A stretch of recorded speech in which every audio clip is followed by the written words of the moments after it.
Hola y bienvenidos a todos. El día de hoy estamos en un nuevo episodio del Psicopodcast del Semillero Calidad de Vida y Salud Mental. El día de hoy estamos con un invitado muy especial, el profesor Pablo Ojeda, quien nos va a hablar sobre el autismo desde una mirada de la discapacidad. Entonces, muy buenas tardes, bienvenido, profe. ¿Cómo se encuentra el día de hoy? Muy bien, gracias, Andy, gracias por la invitación. Muchísimas gracias. Me gustaría que nos contara un poquito bajo su experiencia qué es el autismo. Bueno, el autismo es una condición del neurodesarrollo que implica básicamente que las personas tienen dificultades, especialmente en algo que nosotros los psicólogos denominamos la teoría de la mente. Es decir, tienen dificultades con la atribución a los demás de estados mentales. Cuando nosotros vemos a una persona, la fotografía de alguien, por ejemplo, que esté feliz, nosotros no vemos solamente una sonrisa, sino que vemos un estado mental. Decimos, esa persona está alegre, o en este caso un estado emocional, esa persona está alegre, ¿sí? Si vemos, supongamos al pensador de Rodan, alguien que está más o menos así, nosotros decimos, esa persona está pensando. No vemos a alguien cuya cabeza está apoyada en un brazo, sino que decimos, esa persona está pensando. Es decir, de manera permanente nosotros lo que hacemos es atribuir a los demás estados mentales y estados intencionales y emocionales. Las personas con autismo tienen dificultades para atribuir precisamente a los demás esos estados mentales e intencionales. Se presentan, bueno, hay diferentes grados, pero eso es como en términos generales un poco lo que estas personas presentan. Y si ya vamos un poco más al DSM-5, encontramos que estas personas tienen algunas características. Pueden ser, por ejemplo, personas que tienen unos intereses muy fijos, muy particulares, tienen comportamientos estereotípicos, ¿sí? Son recurrentes al decir algo, a veces lo que dicen no es pertinente con el contexto, ¿sí?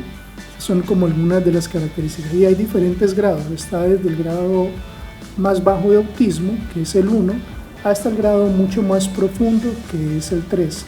Entonces, precisamente por eso se le denomina un espectro, ¿sí? Porque ahí encontramos diferentes maneras del autismo, digámoslo así. No, claro. Nos gustaría como en este podcast más que todo hacer la concientización de que estas personas no son personas con falta de capacidad, sino que tienen una forma diferente de ver el mundo. Me gustaría que me contara un poquito como qué es esos estigmas que suelen tener las personas con esta discapacidad y cómo podríamos nosotros ayudar a estas personas.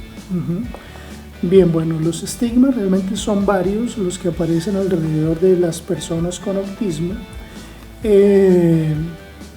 Uno, por ejemplo, tiene que ver con la dificultad que tienen estas personas, especialmente de adultos, para encontrar un empleo. Los estudios indican que estas personas en un altísimo porcentaje no tienen empleo, a pesar de ser algunos de ellos ser profesionales, no tienen empleo, o los empleos que tienen son mal remunerados o empleos que están por debajo de sus capacidades. Esto obedece un poco a ese estigma que hay de ser personas difíciles, de ser personas que no pueden realizar un trabajo, ¿sí? Más, es decir, lo que llega primero no es la persona, sino que lo que llega primero por ejemplo, a quienes realizan procesos de selección de personal es el estigma, ¿sí? El estigma de ser autista. Entonces inmediatamente se vienen otra serie de ideas como es autista, no va a poder trabajar, todo le va a molestar, hay que hacer excesivos cambios, va a tener dificultades en la interacción y todo esto. Ese es uno de los estigmas que hay al respecto. Otro de los estigmas que hay, ya esto a nivel escolar, es que no pueden estudiar y que deben estar apartados estas personas en colegios que realmente más pareciera ser más bien cárceles, como lugares apartados en donde no pueden estar con los neurotípicos. Ese también es otro estigma. Otro estigma es que estas personas no aprenden, ¿sí? Y bueno, pues eso no es cierto, sí aprenden y dependiendo del grado, pues su aprendizaje puede ser también muy bueno, ¿sí? Por ejemplo, si son autistas grado 1, que son los que están menos comprometidos, digámoslo así, estas personas pueden realizar cualquier tipo de actividad, solamente que siguen presentando estas primeras características de las que hablábamos, a las que hacía referencia al inicio de cuando empezamos a conversar. Entiendo. ¿Y me podría comentar cómo son los procesos de socialización de las personas con autismo? Sí, bueno. A estas personas, bueno, lo digo primero porque lo conozco de primera mano, mi hijo es un niño autista, ¿sí? Y lo conozco de primera mano. Los procesos de socialización de ellos son casi como los de cualquier otro niño, solo que a ellos se les dificulta, es decir, cuando digo con los de cualquier otro niño es poder participar de actividades lúdicas, participar en la interacción con otros niños, en fin. Sí se les dificulta un poco, como te decía hace un momento, la interacción social, entender ciertos códigos que para nosotros, aquellos que no somos neurotípicos, que no somos autistas, lo vamos comprendiendo de manera casi que natural, sin mayor inconveniente. A ellos se les dificulta un poco más. Entonces su proceso de socialización, de entender los contextos, de cómo las personas nos desenvolvemos en los contextos, de cómo ser pertinente y de hablar de aquello que se nos pregunta, de poder decir las cosas que se esperan de acuerdo al contexto, a estas personas se les puede dificultar un poco más. Entonces eso hace que estos procesos sean un poco más complicados o lleven más tiempo. Si bien esa dificultad está con ellos, también es cierto que de parte de nosotros debemos tener como una apertura al respecto. Entonces, por ejemplo, facilitar el proceso de socialización sería incluirlos en las instituciones educativas, poder generar algunos tipos de lo que se denominan ajustes curriculares, especialmente en lo que es la comprensión de lectura de textos narrativos, porque en el texto narrativo, para poder interpretar el texto narrativo, lo que el lector debe hacer es entender las emociones y las intenciones de los personajes, y es precisamente ahí donde estas personas tienen mayor dificultad. Lo pueden hacer, ¿sí?, con apoyos, ¿sí?, con tiempo. Entonces ahí necesitamos también facilitar esos procesos de socialización. Se facilitan también esos procesos de socialización en el aula cuando los niños cuentan con compañeros pares que los incluyan de manera efectiva en los juegos, cuando le hagan un llamado de atención. A veces es muchísimo más efectivo para un niño autista que un compañerito, que un par le haga un llamado de atención. Eso no se dice, o no grites de esa manera, o no le pegues al cuaderno, ¿sí? Es mucho más efectivo que cuando se lo dice el profesor o el terapeuta que acompaña en esa institución. Entonces, de esa manera se facilita más el proceso de socialización de estos niños. Y por el otro lado, en el contexto del hogar, que nosotros los padres podamos entender qué es esto del autismo, para así mismo poder tener una mejor comprensión y saber que no todo lo que el niño puede hacer es producto de una pataleta, sino que es producto de su condición. Una característica, por ejemplo, del autismo, y lo recuerdo con mi hijo, es que uno los puede llamar muchas veces y ellos no atienden, ¿sí? Llamarlo una y otra vez, y no es desobediencia, y tampoco es que no te escuchen, es que ellos están a veces metidos tan en su mundo que se desconectan por completo. Entonces, saber que eso es propio del autismo también es una manera de ayudar a su proceso de socialización. saber cómo traerlo de aquí.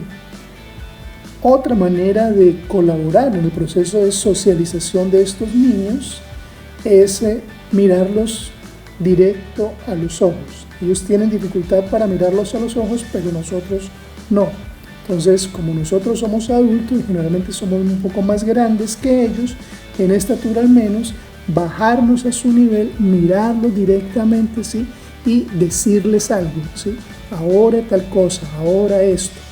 Esa es otra manera de colaborar en su proceso de socialización. Otra manera de colaborar en su proceso de socialización es trabajando en la anticipación. Nos bajamos a nivel de los ojos y le decimos qué vamos a hacer. Ahora vamos a ir al centro comercial. Allá vamos a hacer unas compras. Vamos a hacer esto y lo otro. Y a medida que va pasando, le vamos diciendo, ¿qué acaba de ocurrir? Bueno, llegamos al centro comercial y qué es lo que viene, qué es lo siguiente que se va a hacer.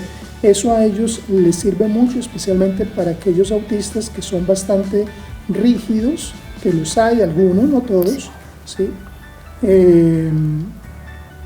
Que los hay. Entonces, esta anticipación de lo que se va a hacer y a su vez ese momento en el que ya se hizo lo que se dijo que se iba a hacer, esta temporalidad, bueno, ya hicimos esto, ahorita vamos a hacer lo otro, les colabora mucho a ellos para sentirse mucho más tranquilos y tener un contexto un poco más organizado, ¿sí? Por ejemplo, ahorita que me preguntaba sobre los estigmas, creer que todos los autistas son iguales, que todos los autistas son necesariamente muy rígidos. Esto, depende. Si bien es así, es con algunos, no con todos. Por ejemplo, mi hijo no es así, ¿sí? Sin embargo, a él nosotros le anticipamos y todo eso, pero no, nosotros no somos, pues también le decimos las cosas, ¿sí? Pero no es un niño que si íbamos a ir a un lugar y luego cambiamos para el otro, eso le haga entrar mucho en conflicto. No lo es tanto, realmente no lo es tanto. ¿Eso depende de la crianza o del depende entorno? De la crianza, depende también del tipo de autismo, como del grado, del tipo no, del grado de autismo, ¿sí? Del grado de autismo, ¿sí? Entonces son como esas características. Cómo también los podemos incluir con su grupo de pares que, como te decía hace un momento, que lo inviten, ¿sí? Que inviten a estos niños a jugar, que entiendan que su juego a veces puede ser distinto. Estos niños con juegos muy complejos, como lo puede ser algo tan sencillo para nosotros los neurotípicos como lo es el escondite, ¿sí? Que en el escondite hay en juego una serie de habilidades cognitivas bastante complejas. En el escondite el sujeto debe representarse lo que el otro está pensando. ¿Dónde yo creo que el otro va a ir a buscar para yo no esconderme ahí? ¿Sí? Todo eso es teoría de la mente. Claro. ¿Sí?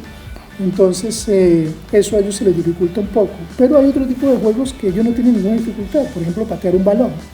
Por ejemplo, ir al parque a tirarse por el resbalador. ¿Sí? Por ejemplo, ir a la piscina de pelotas. Por ejemplo, jugar a la rueda. No sé si los niños juegan eso ahora, pero en mi época nosotros lo jugábamos. Entonces los niños se cogen de la mano, la rueda de pan y canela, dame un besito y vete para la escuela, ¿sí? Y entonces todo ese tipo de juegos les permiten a ellos también socializar con otros. Todas esas son maneras como nosotros podemos ayudarle a estos niños, a estas personas a socializar. Wow, bastante interesante, la verdad es un tema muy chévere. Me gustaría que les contara a las personas que nos están escuchando qué herramientas usted considera que podrían ayudar a una mejor, digamos, a un mejor entorno o mejor ambiente para estas personas cuando las tenemos en casa, que sean familiares o personas muy allegadas. ¿Cómo hacerlos sentir cómodos, hacerlos sentir bien recibidos, que tengamos esas herramientas para poder entender y comprenderlos y ayudarlos a que ellos mejoren, pues, digamos, ciertas habilidades que podrían llegar a tener? Bueno, creería que lo primero es la información, ¿sí? Algunos padres especialmente se niegan al diagnóstico de su hijo, porque el diagnóstico o el niño o la persona autista, mejor, no tiene en su fenotipo, en su forma, digamos así, no es diferente a cualquier otro, ¿sí? A diferencia, por ejemplo, de los niños con Down, que es evidente que hay características físicas especiales. Exacto, ahí hay una característica específica y especial, digámoslo así. En los niños con autismo esto no aparece, entonces al no aparecer, muchos padres frente al diagnóstico lo que hacen es negarlo, ¿sí? Lo niegan, responsabilizan al niño, es que él es así, es que él quiere gritar, es que él no me escucha, es que él se hace el que no me escucha, es que, bueno, en fin, una cantidad de cosas. Entonces creería yo que algo que nosotros podemos hacer en el hogar es estar informados acerca de qué es el autismo y cómo se presenta. Que cuando nosotros como padres recibamos ese diagnóstico, poder informarnos un poco más con el profesional que nos lo da y por nuestra cuenta, eso sí, en fuentes confiables, ¿sí? Claro. Porque también hay fuentes que niegan el autismo, entonces también vemos programas en YouTube especialmente de algunas personas que dicen mi hijo era autista y ya no lo es, ¿sí? Como si esto se pudiera cambiar, y esto pues realmente no es así, esto no es así. Entonces poder estar informados creo yo que es la mejor manera, y una vez estando nosotros informados podemos tomar buenas decisiones. Siempre la información, cuanto más información nosotros tengamos, mejores decisiones podemos hacer como padres, ¿sí? Y en todo campo, cuanto más información de fuentes confiables nosotros tengamos, mejores decisiones podemos tomar. Entonces dentro de esas decisiones seguramente van a estar estas cuestiones sencillas como las que yo te hablaba hace un momento, de bajarnos a nivel de ellos, hablarle directamente a los ojos, hacer anticipaciones, todo este tipo de ajustes que son importantes para el bienestar de él y también de la familia, ¿sí? Y también de la familia. Comprendo. Me gustaría también que habláramos un poquito de cómo sería el acompañamiento psicológico con estos niños y también con sus padres, porque también hacerlos partícipes de este tipo de actividades psicológicas. Claro. Bien, como estos niños, su dificultad mayor está con esto que te denominaba de la teoría de la mente, de no poder, se les dificulta poder saber que las personas tienen estados mentales, intencionales, ¿sí? Entonces, algo a lo que nosotros los psicólogos, especialmente de orientación más cognitiva, le apuntamos básicamente es a trabajar a que ellos puedan identificar estos estados mentales. Ellos tienden a ser muy literales, ¿sí? Tienden a ser muy literales. Entonces, por ejemplo, no sería extraño que si a una chica autista que le dan permiso para ir a una fiesta y llega tarde a su casa, cuando le dijeron que llegaba a tal hora y llega 1 o 2 horas después, y su mamá le diga, por ejemplo, muy bonita, ¿no? Ella vaya a entender que realmente le están diciendo que es muy bonita, cuando no entiende el significado que hay debajo de esa... Claro, el sarcasmo. Exacto. Entonces, algo que nosotros podemos hacer con ellos desde muy pequeños es hacer lo que se denomina en psicología el juego simbólico, ¿sí? Hacer que una cosa no sea esa cosa, sino que sea otra. Entonces, hacer que una mano no es solamente una mano, sino que una mano es un avión, ¿sí? Hacer que la pared de la casa no es una pared, sino que es una montaña. Entonces, jugar a que se escala la montaña con el niño y la verdad es que ellos van respondiendo, esto es un juego, ¿sí? Pero en el juego está implicado el desarrollo mental, el desarrollo cognitivo, el desarrollo social, porque la vida nuestra, la vida es simbólica, como te decía hace un momento, cuando a ustedes, las muchachas, su mamá les dice muy bonita, ¿no? Realmente no le está diciendo que es muy bonita, sino que le está regañando, sí. Es decir, esa es una expresión simbólica, no te está diciendo esto, sino que te está diciendo algo más. Lo mismo ocurre con el juego simbólico, ¿sí? Esto no es una mano, esto es un avión.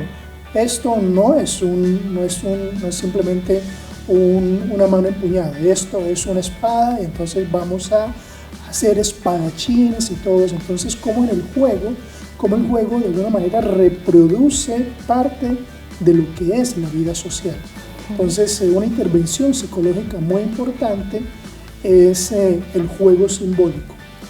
Otra intervención importante psicológica que nosotros podemos hacer y que también en casa se puede hacer es la lectura de cuentos, de textos narrativos infantiles.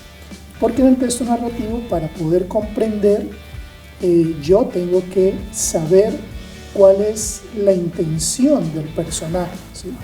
Cuando el lobo le dice a Caperucita, Caperucita, vete por ese camino para llegar a la casa de tu abuelita, y el lobo toma por otro camino, es porque el lobo tenía la intención de engañar a Caperucita, ¿sí? Nosotros como lectores lo sabemos, le estamos atribuyendo un estado mental intencional al lobo y nosotros debemos construir ese estado intencional para poder entender el cuento, ¿sí? Entonces, en el cuento infantil leído con el niño también es otra herramienta poderosa para poder intervenir con estos niños. Ellos seguramente no te van a responder qué es lo que el lobo está pensando, pero nosotros sí podemos hacer la lectura y decirle, mira, el lobo hizo esto porque quiere engañar a Caperucita Roja, es decir, explicitamos el estado mental. Entonces ahí aumentan las posibilidades de que el niño vaya entendiendo un poco que los personajes, las personas tienen estados mentales, tienen ideas, ¿sí? Mira, en este momento está triste o está alegre, y unir eso con hechos de la vida real, ¿sí? Así como vos ayer cuando se te cayó el helado te pusiste a llorar, mira que el personaje aquí también se puso a llorar porque quería hacer algo y no lo pudo hacer, y te acordás que ayer vos querías comerte el helado y no te lo pudiste comer porque se te cayó y te pusiste a llorar, mira que se asemeja. Entonces, tratar de hacer esa equiparación entre lo que ocurre un poco en el cuento y lo que va ocurriendo en la vida del sujeto también les sirve mucho a ellos y a todos los niños, pero especialmente como a estos niños. Claro. Y lógicamente también una serie de intervenciones más desde la psicología conductual, de lo que se denomina la estrategia ABA, ¿sí? Que es la modificación del comportamiento, de reforzar conductas que se asemejen más a un comportamiento prosocial, disminuir, dejar de reforzar aquellas que se alejan de ese comportamiento prosocial, ¿sí? Todo esto nosotros lo podemos hacer en casa con ellos. Para eso necesitamos estar, como te decía hace un momento, bien informados. Las personas que están bien informadas toman mejores decisiones. Claro, es importante tanto compañía en el colegio como en la casa, también acompañamiento psicológico, porque puede ser difícil el aceptar pues esta condición de tus hijos y también difícil para ellos el vivir y convivir en un entorno en donde ven las cosas de manera diferente. Claro, y el acompañamiento psicológico no es solamente para el niño, también es para la familia, y cuando hay una pareja, para la pareja. Nuevamente, las investigaciones acerca de la familia de los niños autistas muestran que en estas familias la separación de los padres es muchísimo mayor que en comparación con las familias de niños neurotípicos, ¿ya? Y es precisamente porque los padres o lo niegan, ¿sí? O hay uno que lo acepta y el otro no. Aparecen muchísimos problemas, muchísimas dificultades en la pareja, culparse, ¿sí? Es que es por tu familia que el niño es así, o es por la familia del otro, o vos por qué le haces esto. Entonces también es necesario un acompañamiento a la familia, ya no solamente un acompañamiento, una intervención, un trabajo con la familia de los niños autistas, no solamente al niño únicamente. Con esta conversación me surge una duda más personal y me gustaría saber si la teoría de la mente afecta la imaginación de estos niños. Sí, la teoría de la mente está a la base de la imaginación, ¿sí? De poder leer esos estados mentales. Pero, nuevamente, hay aspectos de la vida humana en donde nosotros no necesitamos teoría de la mente. Para hacer sumas, restas, yo no necesito teoría de la mente, yo no necesito, atención, ¿sí? 5 más 3 es 8. Ahí yo no necesité hacer atribución mental de nada, ¿sí? Entonces, se afecta la imaginación, pero la imaginación relacionada con la atribución de estados mentales, digámoslo así. ¿Qué pasaría si? ¿Qué pasaría si el día de mañana vos no vas a la fiesta que te invitaron? ¿Sí? Entonces, ahí tiene que representarse un escenario, la temporalidad, no es hoy, es mañana, una situación que no ha ocurrido porque la fiesta aún no ha ocurrido, me invitaron a una fiesta, no ha ocurrido y desde ahora me piden que yo anticipe, es bastante complejo, entonces en ese aspecto está comprometido, pero hay otros aspectos en los que no. Como te decía, por ejemplo, en el pensamiento, algunas de las teorías del pensamiento matemático, la suma. La verdad es que ninguna persona necesita teoría de la mente para saber sumar, ¿sí? Para saber que 5 más 3 es 8, yo no necesito teoría de la mente. Para poner 5 palitos y otros 3 palitos y contarlos todos y saber que 5 palitos más 3 palitos es 8, no necesitamos teoría de la mente. Ese también, ahorita a propósito de la pregunta que hacía hace un momento sobre un poco los prejuicios que hay, ¿sí? Que a estos niños no se les puede enseñar nada, ¿sí? Cuando hay dominios en los que ellos no van a tener mayor dificultad, por ejemplo, como el dominio de la matemática, ¿sí? Estos niños no tienen por qué tener dificultades ahí. Y si hay dificultades no es por ser autistas, sino porque hay de base otra condición, claro. Pero no es por el autismo en sí, ¿sí? Porque hay niños que no son autistas y tienen dificultades con la matemática. Entonces no es que las dificultades del autista con la matemática es porque es autista, no, es porque hay de base algo más, ¿sí? Hay algo más, pero no es por el autismo en sí. ¿Qué tan verdadero es eso del estigma? Pues no sé si sea verdad o no. De que un niño cuando tiene dificultades en alguna cosa en concreto, digamos, por ejemplo, tiene dificultades en la lectura, digamos que adquiere unas habilidades mucho más grandes en otro tipo de cosas, por ejemplo, matemática, puede que no sea bueno en ciencias, pero puede que sea muy bueno en matemática, o malo en matemática, pero muy bueno en lenguaje. Estos niños tienen esa capacidad, como dicen, de superdotados, pues de adquirir estas habilidades en una habilidad en concreto, como para suplir estas otras. Bueno, no sé si de superdotados, pero eso ocurre con ellos y con cualquier persona, ¿sí? Nosotros, por ejemplo, en este momento somos mejores comprendiendo el comportamiento humano, ¿sí? De lo que éramos hace un tiempo atrás, porque nos interesó. Hay un autor que dice que el desarrollo implica especializarse, ¿sí?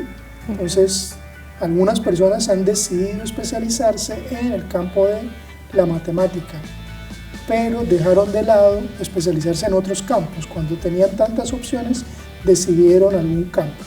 Y a todos nos ocurre eso, que nos especializamos en algo, ¿sí? Y dejamos otras cosas por fuera. Con el autista es igual, el autista se puede especializar en algún campo y dejar de lado otros, pero si nos ponemos a ver, todas las personas hacemos eso, ¿sí? Si, voy a poner un ejemplo, tus compañeros de colegio, que no los conozco, en estos momentos, algunos son buenos matemáticos porque se fueron por ahí, otros son buenos financieros porque se fueron por ahí. Vos sos buena comprendiendo el comportamiento humano porque te fuiste por ese lado, ¿sí? Entonces te has especializado y mejoras cada día más en esa habilidad, pero deja de lado otras opciones. Lo mismo ocurre con las personas con autismo. Algunos de ellos tienen unos intereses muy particulares, muy puntuales, entonces sería bueno mirar cómo es posible ese interés poderlo explotar aún más, ¿sí? Y hacer que sea muy competente en ese campo, ¿sí? Pero ocurre con el autismo y ocurre con cualquier otra habilidad. Si un niño que no es autista tiene muy buenas habilidades motoras, ¿sí? Del manejo de su cuerpo, pues lo mejor sería que este sujeto se dedicase a futuro y los padres pudiesen apoyar su desarrollo en ese aspecto, en el campo del deporte, ¿sí? Más que pretender que esta persona se convierta en un médico cirujano, ¿sí? Cuando tiene tantas habilidades en esto. Si hay un sujeto que tiene habilidades numéricas, pues ¿para qué queremos que esa persona se convierta en un, qué sé yo, en un financiero? Bueno, un financiero utiliza las matemáticas. Es decir, que vaya algo en contra de lo que es su deseo. Entonces, creo que lo importante es más bien explotar mucho más aquello que ellos tienen. Y si hay niños autistas que les interesa mucho la matemática, pues ir por ahí. Recuerdo niños hace mucho tiempo, cuando trabajaba en las instituciones educativas, una niña que tenía un interés bastante importante en lo que eran las gallinas y sabía todo sobre las gallinas, ¿sí? Entonces, qué bueno hubiera sido, no sé qué habrá sido de ella, que la niña se hubiese dedicado a la veterinaria, por ejemplo, ¿sí? Claro. Con mis estudiantes aquí haciendo sus trabajos hemos conocido niños, historias de niños, una niña en Bugalagrande que conocía muy bien a la perfección la historia de Colombia y podía hacer un paralelo de la historia de Colombia y la historia de los Estados Unidos. Entonces, pues esa niña debería estudiar historia, seguramente, aunque los padres la fueran encaminando por ese lado, ¿ya? Entonces, sí, es cierto que algunos niños autistas, no todos, tienen unos intereses muy particulares. Entonces, esos intereses particulares es mirar de qué manera se pueden canalizar, ¿sí? Hacia diferentes aspectos de la vida en los que ellos puedan desarrollarse como personas, como profesionales. Claro, eso es muy importante porque podemos así ayudarlos en su proceso de desarrollo, ¿cierto? Me gustaría que nos ayudara con un mensajito para poder darle como desde su perspectiva un consejo o algún tipo de charla o algo que usted le quiera decir a las personas que nos están escuchando sobre este tema. Consejos. Bueno, jugar, ¿sí? Jugar con los niños, y si son niños autistas, muchísimo más. Jugar juegos simbólicos, hacer como si, subir una montaña sin que haya una montaña, cruzar un río sin que lo haya, caer al río sin que haya un río, sino que estén en la sala, ¿sí? Jugar, lo uno. Lo otro sería que los padres se informen más sobre la condición del autismo, ¿sí? Que los padres puedan aceptar el apoyo de los profesionales, del neuropediatra, del psicólogo, del neuropsicólogo, del psicólogo que atiende, que trabaja con el niño, del psicólogo, la psicóloga que atiende a la familia, ¿sí? Entonces aceptar todas esas ayudas también. Para la escuela,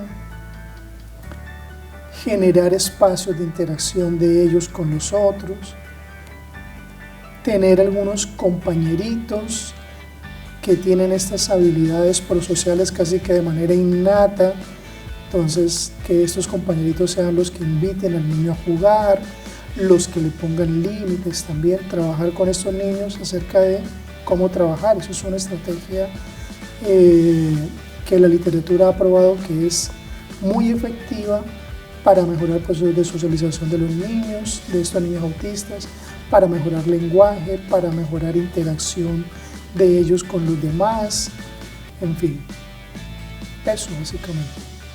Perfecto, muchísimas gracias por su compañía el día de hoy y espero pues que a nuestros oyentes les guste bastante el tema. Me gustaría pues que tuviera mucho más impacto, que pudiéramos entender un poquito más este tema, ya que como lo dijimos ahorita, hay que mirar la discapacidad no como un limitante, sino como una habilidad que se puede explotar. Entonces, muchísimas gracias por su tiempo, profe, que esté muy bien y nos vemos en un siguiente capítulo. Hasta luego.